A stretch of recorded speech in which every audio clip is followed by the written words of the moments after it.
petir. Ya saudara, ada sukacita pada sore hari ini. Amin. Tanpa terasa kita akan meninggalkan tahun ini ya. Ini adalah minggu yang terakhir di tahun ini. Sungguh luar biasa kalau kita ada semua karena kemurahan Tuhan. Amin.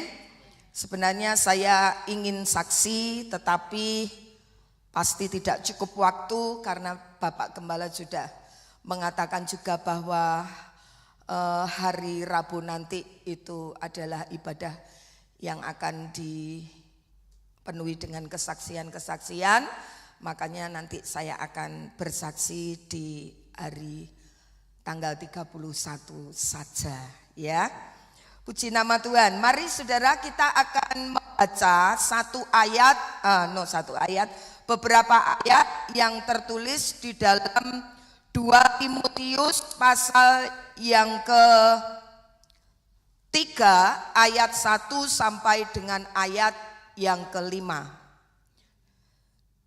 2 Timotius pasal yang ke-3 ayat 1 sampai dengan ayat yang ke-5. Saya baca bunyinya demikian, keadaan manusia pada akhir zaman. Ketahuilah bahwa hari-hari terakhir akan datang masa yang sukar.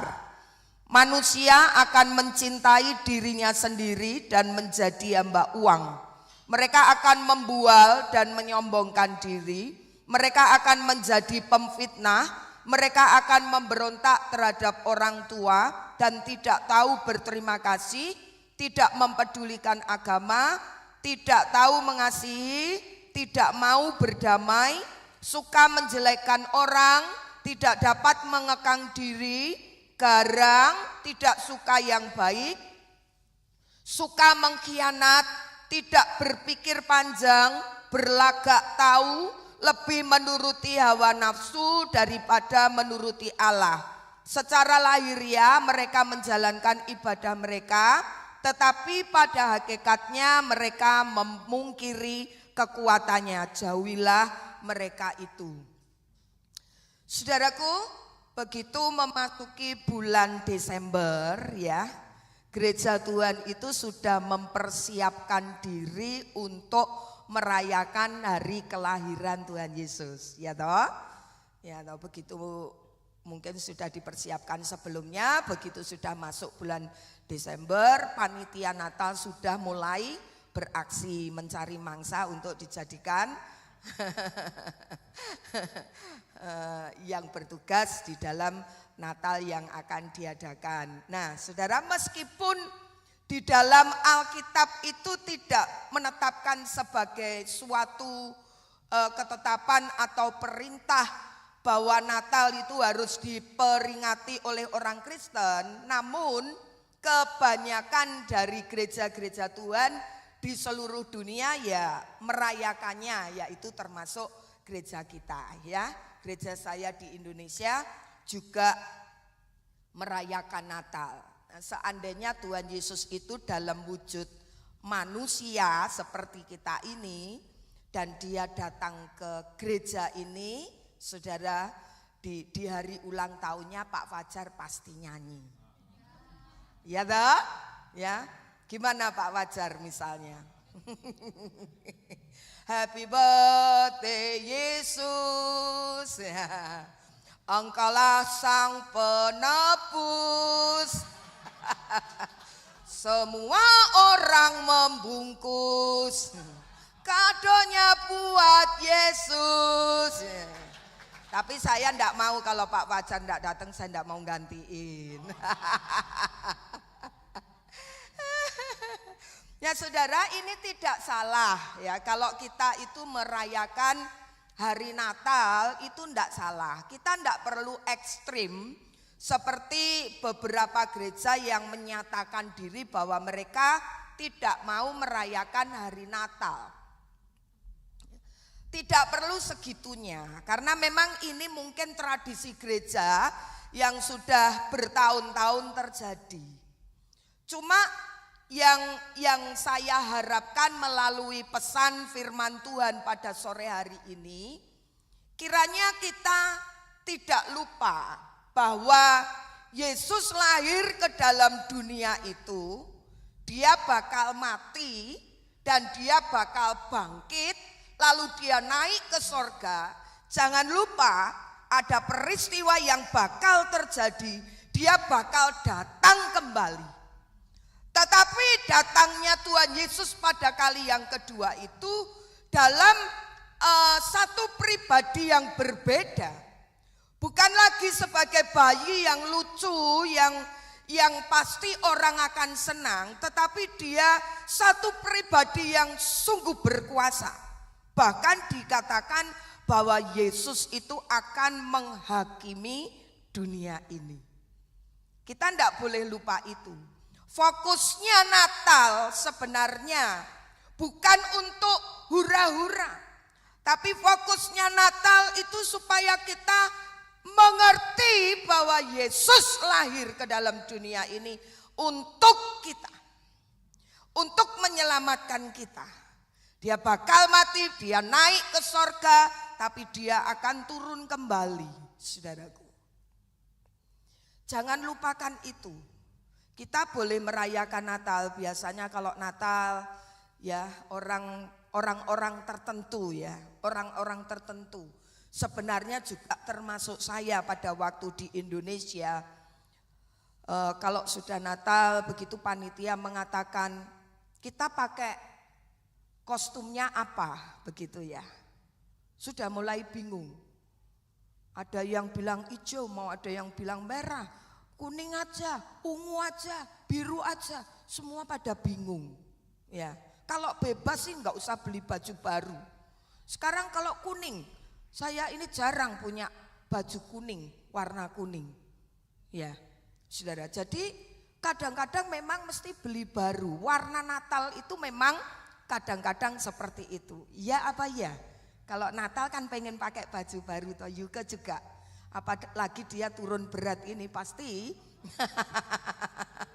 Baju-baju yang kemarin mungkin udah pada longgar. Ngiri juga nih ya. Iya, ya mungkin karena Ibu Gembala dulu ya. Ibu Gembala kita itu dulu kan saya lihat pertama kali itu padat berisi gitu ya. Lama-lama kok jadi langsing ya. Katanya ya memang ada sedikit dietnya terus olahraganya.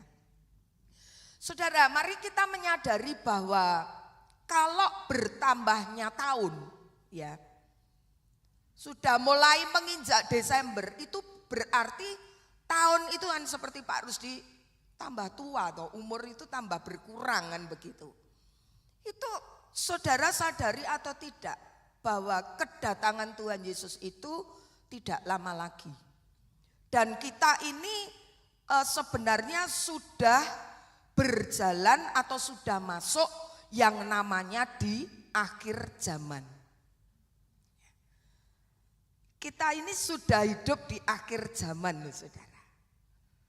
Jangan apa ya saudara, jangan gegabah dengan menjalani kehidupan kita. Semakin kesini Tuhan Yesus bakal datang. Nah, Tuhan Yesus itu berkata bahwa keadaan akhir zaman itu seperti keadaan di zaman Nuh. Apa maksudnya? Lukas pasal 17 ayat yang ke-26 mengatakan, dan sama seperti terjadi pada zaman Nuh, demikian pula lah halnya kelak pada hari-hari anak manusia.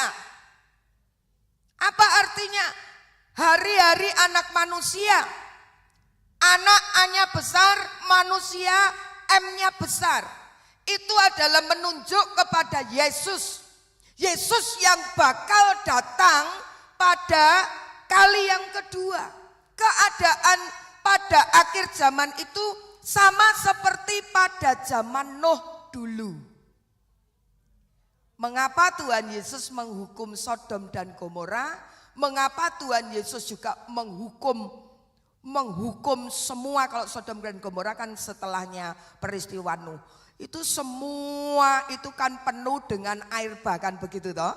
Ya, karena apa? Ya, dikatakan demikian. Apa yang terjadi sebenarnya di zaman Nuh? Kejadian pasal yang ke-6, ayatnya yang ke-11 dan ayat yang ke-12 dikatakan demikian.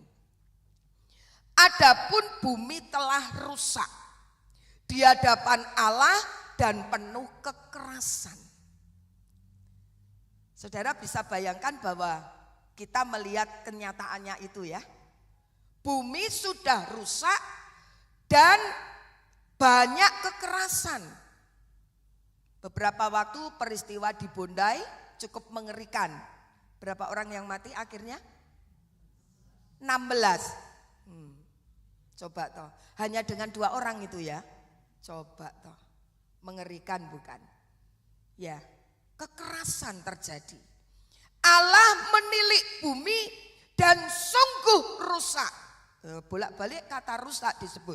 Dan semua manusia menjalankan hidup yang rusak di bumi. Keadaan zaman Nuh dulu terjadi di zaman sekarang ini. Karena sekarang ini kita sudah memasuki zaman akhir zaman. Saudara. Lah kalau kita tilik kembali dari ayat-ayat yang tadi kita baca di dalam 2 Timotius pasal yang ke-3 ayatnya yang pasal 3 ayat yang ke-2 mulai, di situ kan dikatakan manusia akan mencintai dirinya sendiri dan menjadi hamba uang. Nih, kondisinya seperti itu. Cinta diri sendiri. Loh, buatin ada yang ngomong firman Tuhan bicara kasihlah sesamamu manusia seperti dirimu sendiri. Seperti kamu mengasihi dirimu sendiri. Ya memang iya. Kita itu mengasihi sesama manusia harus sama seperti kita mengasihi diri kita sendiri. Itu betul. Tetapi kalau ini pengertiannya berbeda. Mencintai diri sendiri. Semuanya untuk aku, ini aku, fokusnya untuk myself. Itu loh saudara, yang tidak boleh. Ini nyambung ya, mencintai dirinya sendiri dan menjadi hamba uang. Ini ditegaskan begitu tuh saya mengambil pengertian bahwa sudah cinta diri sendiri dan jadi hamba uang. Cari uang untuk dirinya sendiri, ya memang iya. Memang iya, saudara bekerja untuk siapa? Untuk diri sendiri toh? Memang iya. Tetapi itu termasuk kondisi manusia akhir zaman yang Tuhan tidak suka. Tapi mari kita belajar menjadi orang-orang yang berbeda dengan dunia ini. Jangan fokusnya untuk pribadi. Berapa kali saya berdiri di tempat ini dan seringkali mengatakan, saya berkata kepada suami saya, ya puji Tuhan lah ya saudara. Artinya saya sudah pernah bilang, tidak terlalu sulit masuk pernikahan dengan dirinya. Ya, tapi semakin kesini menjalani kehidupan bersamanya, saya bilang kepadanya, kita itu tidak boleh jadi orang yang pelit. Ya. Ya. Karena orang pelit itu masuk neraka. Kalau enggak percaya cari ayatnya. Nanti saya kasih. Orang kikir tidak dapat bagian dalam kerajaan surga. Bukan pelit, tapi kikir. Itu kakak beradik kikir sama pelit itu.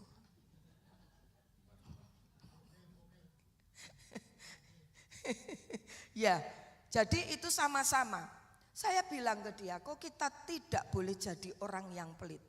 Jadi saya tahu bahwa hidup di Australia ini sulit. Ya, harus kerja banting tulang. Mungkin yang enak itu orang senior, pensiuner.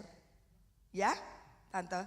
Karena negara ini menjamin orang-orang yang sudah berusia lanjut. Tapi yang masih muda, Roro Yuke, me too, you and you, ya harus kerja keras karena belum waktunya dapat uang pensiun. Saya mungkin 5 tahun lagi pensiun, ya karena sekarang sudah usia 60.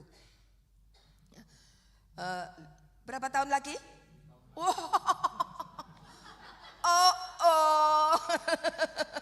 7 sekarang ya. Oke. Hah? Oh, bakal ditambah lagi. Are you sure? Puji Tuhan kalau begitu. Ya, saudara, tapi mari kita tidak jadi orang pelit, intinya itu ya. Harus punya hati yang murah hati.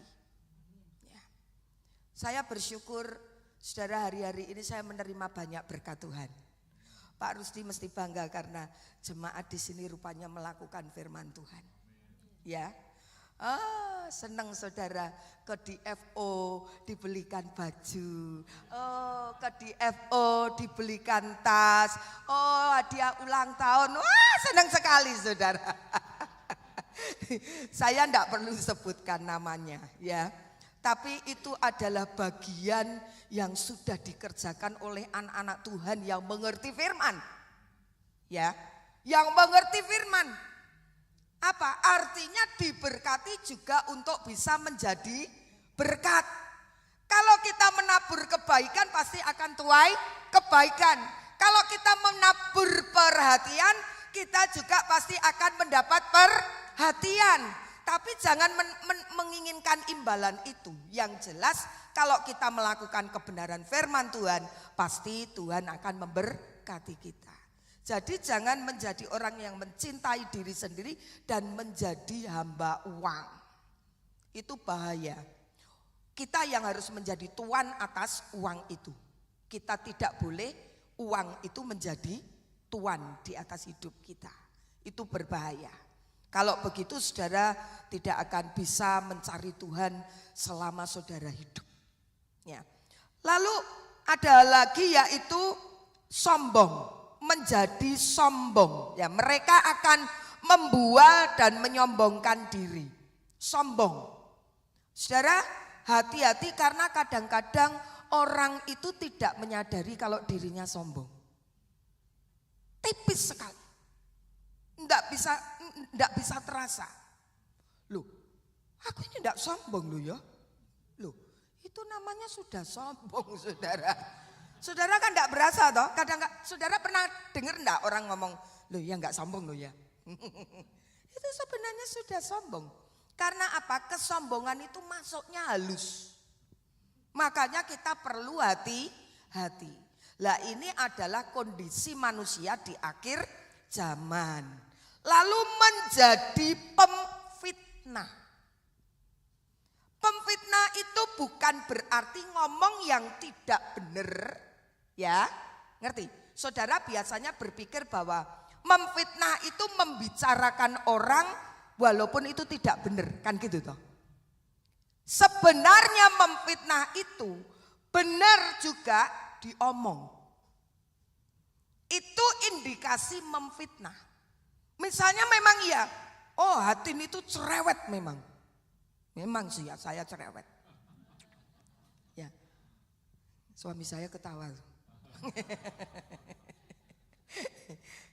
Ya saudara, hati-hati bukan membicarakan kejelekan orang, nanti ada sendiri juga sih.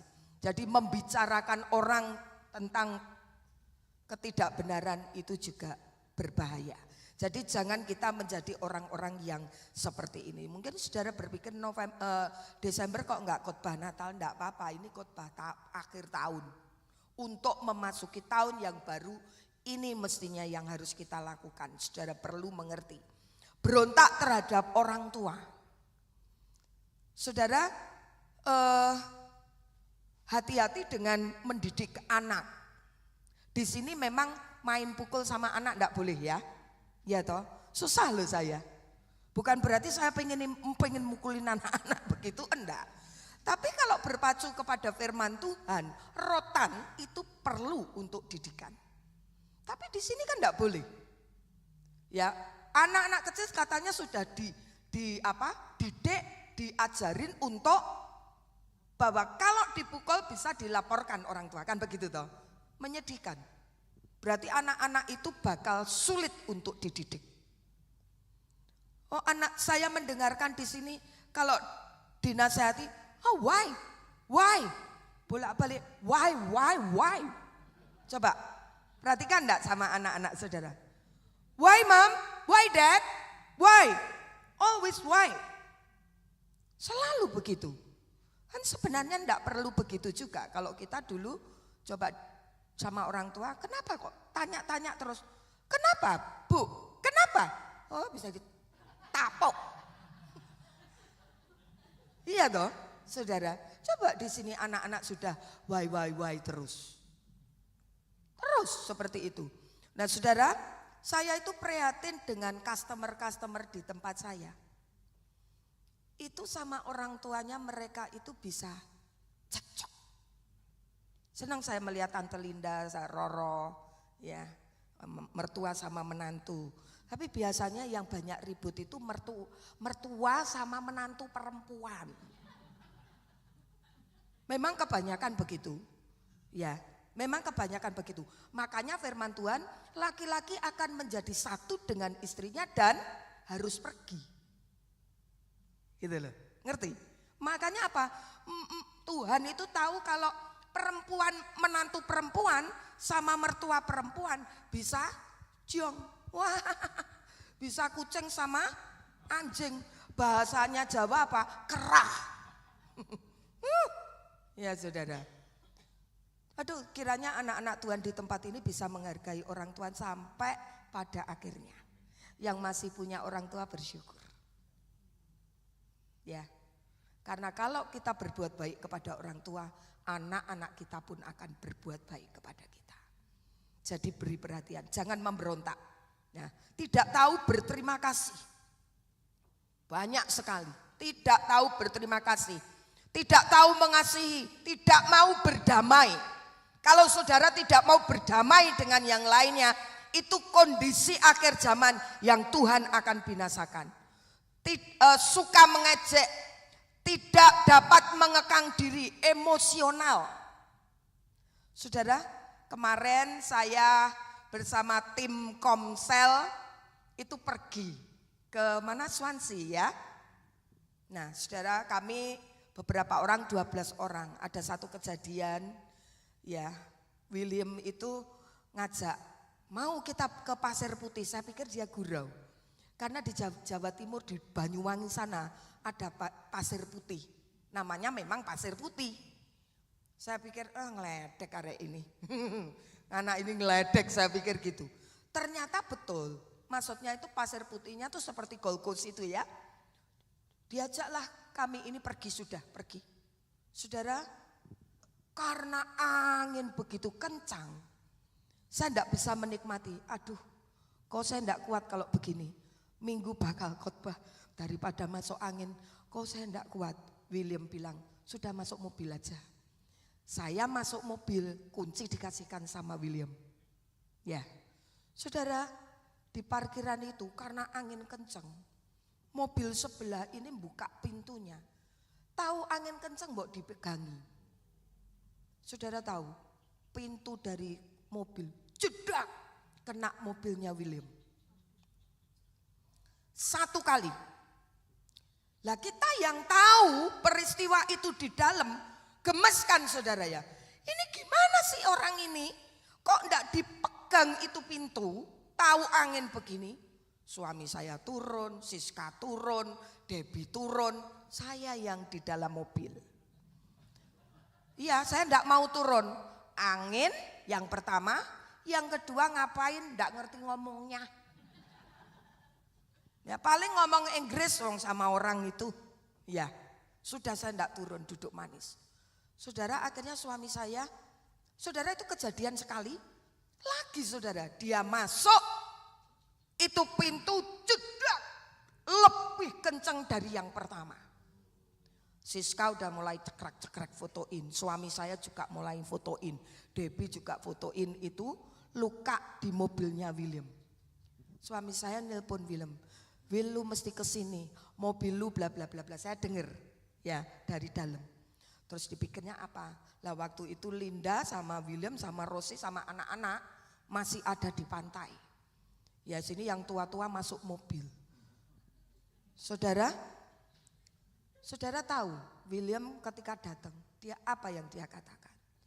It's okay.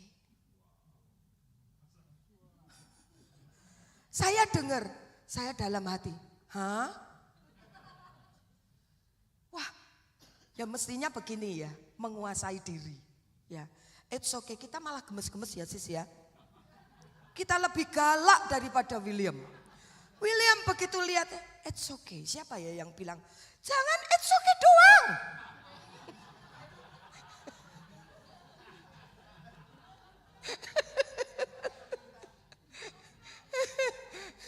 Wah, saya ngelihat saudara, orang ini benar-benar boceng lia ini orang ini, sorry ya.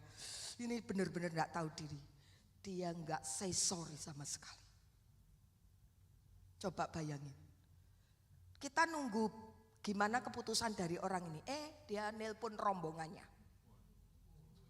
Jadi itu komunitas berapa orang itu akhirnya datang.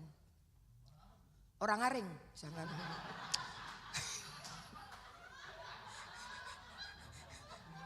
Jangan rasis.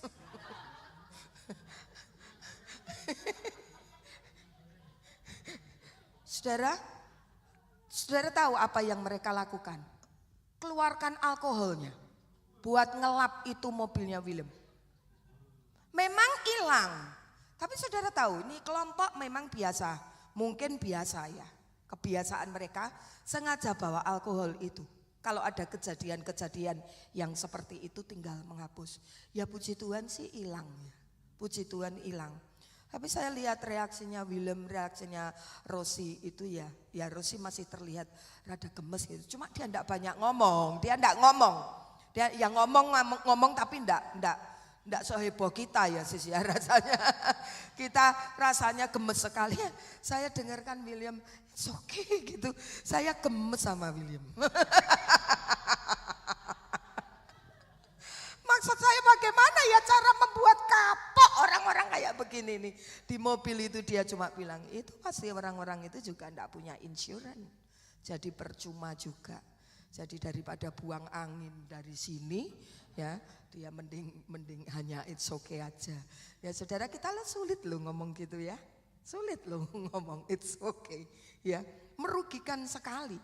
Kalau itu enggak hilang ya kita kan bakal betulkan loh musuh orang-orang yang seperti itu. Tapi rupanya Tuhan mau belajar. Kita itu belajar seperti itu ya. Menguasai diri, mengendalikan diri. Nah itu kondisi yang bisa saja terjadi pada akhir zaman ini. Kondisi yang berikutnya, ayat yang kelima dalam 2 Timotius mengatakan demikian. Secara lahiriah mereka menjalankan ibadah mereka. Tetapi pada hakikatnya mereka memungkiri kekuatannya. Jauhilah mereka itu. Ya, yang selanjutnya adalah mereka tidak mempedulikan agama. Ya. Anak-anak Tuhan mestinya tidak boleh yang seperti ini. Kita harus cinta Tuhan, kita harus menjadi anak-anak Tuhan yang setia beribadah kepada Tuhan. Tapi saudara, tidak hanya perlu kita setia, tetapi kita harus memiliki ibadah yang tidak berdasarkan rutinitas. Tetapi harus berdasarkan hati, karena kita tahu bahwa Yesus sudah mencintai kita. Itu yang harus kita punyai di dalam hidup ini. Pokoknya aku datang daripada aku tinggal di rumah. Aku datang saja daripada nanti ditelepon sama Bapak Gembala. Aku datang karena banyak yang ulang tahun, di sana banyak makanan. Lah yang begini ini yang amsyong, saudara. Ya saudara, ini yang ulang tahun siapa? Cuma satu ya?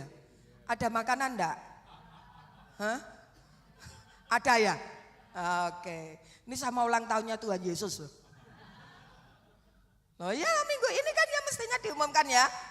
Ya, happy birthday Yesus, engkaulah sang penebus. Ya dah, saudara, tidak boleh menjalankan ibadah itu hanya sekedar rutinitas, kebiasaan-kebiasaan saja. Tidak boleh, tetapi harus dengan dasar hati yang sungguh-sungguh, karena kita tahu kita sudah terima keselamatan yang luar biasa dari Tuhan. Kalau selama ini engkau beribadah kepada Tuhan hanya sekedar kebiasaan, ayo kita rubah. Nanti masuk di tahun yang baru, kita harus memiliki sesuatu pola pikir yang berbeda, spirit yang berbeda, hati yang berbeda. Kita mau cari Tuhan dengan segenap hati. Saya percaya, meskipun khotbah sederhana yang kita dengar, kalau kita datang dengan hati, maka firman itu bisa menjadi berkat. Khotbah KKR kayak apapun, kalau kita datang kepada Tuhan dengan tidak berdasarkan hati yang baik, bagusnya kayak apa saudara tidak akan bisa terima firman Tuhan. Mari kita mengubah itu semua kebiasaan-kebiasaan yang baik dan tidak baik. Kita harus ubah itu. Mari kita datang kepada Tuhan karena kita mengasihi Tuhan. Kita perlu Tuhan.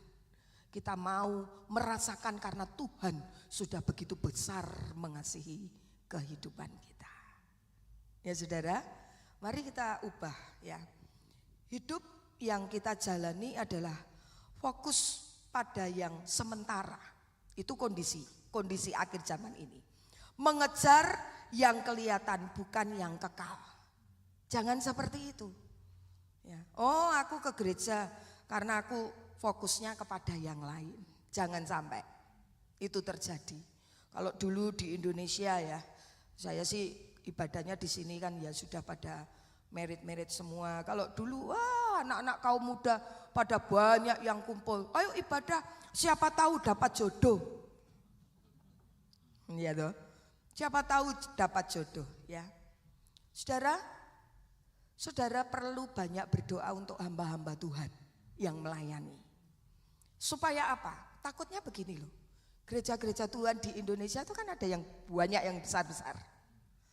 Takutnya itu tersisip satu perasaan pengen menjadi terkenal.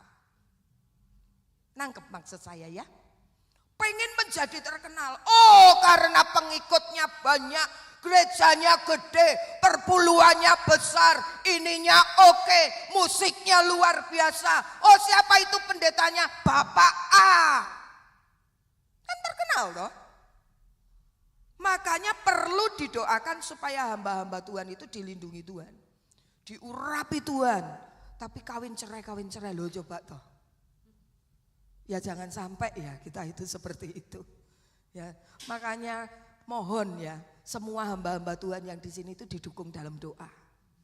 Bapak Gembala, Ibu Gembala, Bapak Fajar, Ibu Fajar, Bapak Uwat, Ibu Uwat, Bapak Hari, Ibu Hari itu didoakan. Ya. Didoakan supaya kami melayani Tuhan dengan baik dan terus takut akan Tuhan sampai Tuhan datang. Ya saudara, kami mendoakan saudara, saudara tolong doakan kami. Karena indikasi ingin menjadi tenar itu ada.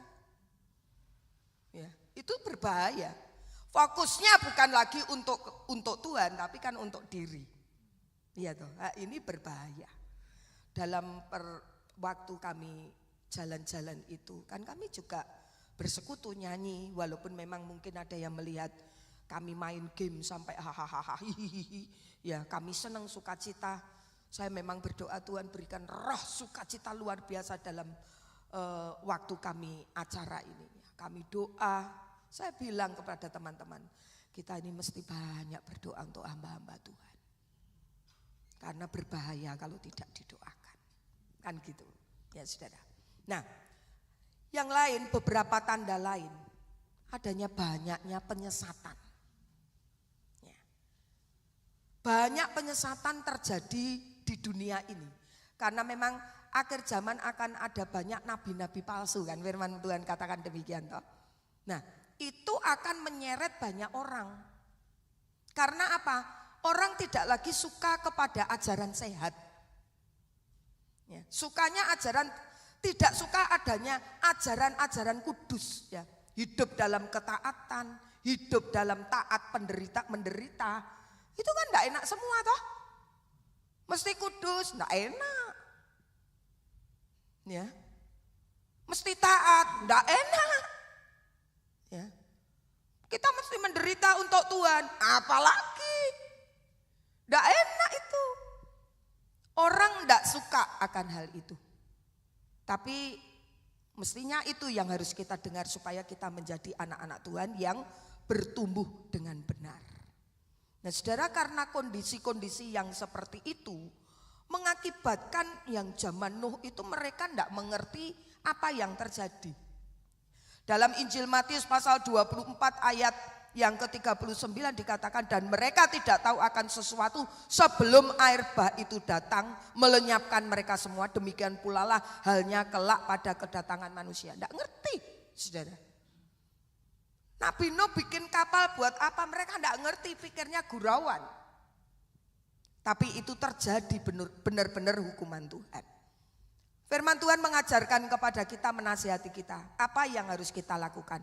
Kita harus jaga hati, saudara ya. Kita harus menjaga hati ini. Di dalam Injil Lukas pasal yang ke-21 ayatnya yang ke-34 dan 35. Jagalah dirimu supaya hatimu jangan syarat oleh pesta pora dan kemabukan serta kepentingan-kepentingan duniawi, dan supaya hari Tuhan jangan dengan tiba-tiba jatuh ke atas dirimu seperti suatu jerat, sebab ia akan menimpa semua penduduk bumi. Tidak boleh syarat dengan pesta pora dan kepentingan duniawi. Memang kita harus bekerja, ya, kita harus berkarya, kita harus maju dan kita harus berkembang. Tetapi jangan lupa fokusnya harus kepada perkara-perkara yang kekal. Karena semua ini bakal lenyap, dunia dan seisinya bakal sirna. Firman Tuhan yang bakal tetap. Olehnya fokus kita harus kepada Tuhan. Ya. Di dalam 2 Korintus pasal 4 ayat yang ke-18. Sebab kami tidak memperhatikan apa yang kelihatan, melainkan yang tidak kelihatan. Karena yang kelihatan adalah sementara, sedangkan yang kelihatan adalah kekal. Yang tidak kelihatan adalah kekal. Fokus kita harus kepada perkara-perkara yang rohani. Tidak lagi perkara-perkara duniawi. Ya, jaga hati. Yang kedua, sadar dan berjaga-jaga. 1 Petrus pasal 5 ayat yang ke-8. Sadarlah dan berjaga-jagalah, lawanmu si iblis berjalan keliling sama seperti singa yang mengaum-aum dan mencari orang yang dapat ditelannya. Berarti ada yang tidak bisa ditelan. Ya. Saudara, saya ingin jelaskan terlebih dahulu. Jangan kita tertidur secara rohani, bangkit. Roh kita harus bangkit di dalam Tuhan. Tak boleh menjadi anak Tuhan yang tertidur. Karena yang tidur dia tidak sadar. Tapi hanya yang terjaga, yang berjaga-jaga, yang bakal mengerti kondisi yang terjadi. Makanya kita harus selalu berjaga-jaga ya. Tidak tertidur secara rohani. Kita harus selalu waspada dengan kehidupan yang kita jalani ini. Iblis berjalan keliling mengaum-aum. Dia akan menerkam yang bisa diterkam. Karena firman Tuhan tadi mengatakan bahwa dia mencari orang yang dapat ditelannya. Berarti ada yang tidak bisa ditelan. Siapakah yang tidak bisa ditelan? Adalah orang-orang yang dekat dengan Tuhan. Kita harus dekat kepada Gembala Agung segala domba, yaitu Tuhan kita Yesus Kristus. Dan kita jangan lepas dari kumpulan domba itu. Kalau kita lepas dari kumpulan domba, kita bakal menyendiri. Yang menyendiri itu gampang kesambet. Yang suka menyendiri bakal kena, gampang diterkam. Yang suka menyendiri bakal lama-lama hilang. Jadi kita jangan tinggalkan Tuhan. Harus dekat dengan Gembala Agung kita. Dan kita harus tinggal di dalam persekutuan bersama-sama dengan anak-anak Tuhan. Ya, memang kalau kumpul-kumpul begini ini bakal besi menajamkan besi, manusia menajamkan sesamanya. Tapi itu untuk pertumbuhan rohani kita. Ya, orang satu darah saja bisa geger, apalagi tidak sedarah begini. Iya toh? Tapi ayo kita tetap tinggal di dalam persekutuan bersama-sama dengan kumpulan anak-anak Tuhan. Jangan sampai terhilang. Memasuki tahun yang bakal datang sebentar lagi. Sekali lagi saya ingin katakan, mari kita memiliki pola pikir yang diperbarui. Ya, roh yang tetap menyala untuk Tuhan. Amin. Ya, tetap setia kepada Tuhan. Amin. Mari pemusik kita akan menaikkan satu.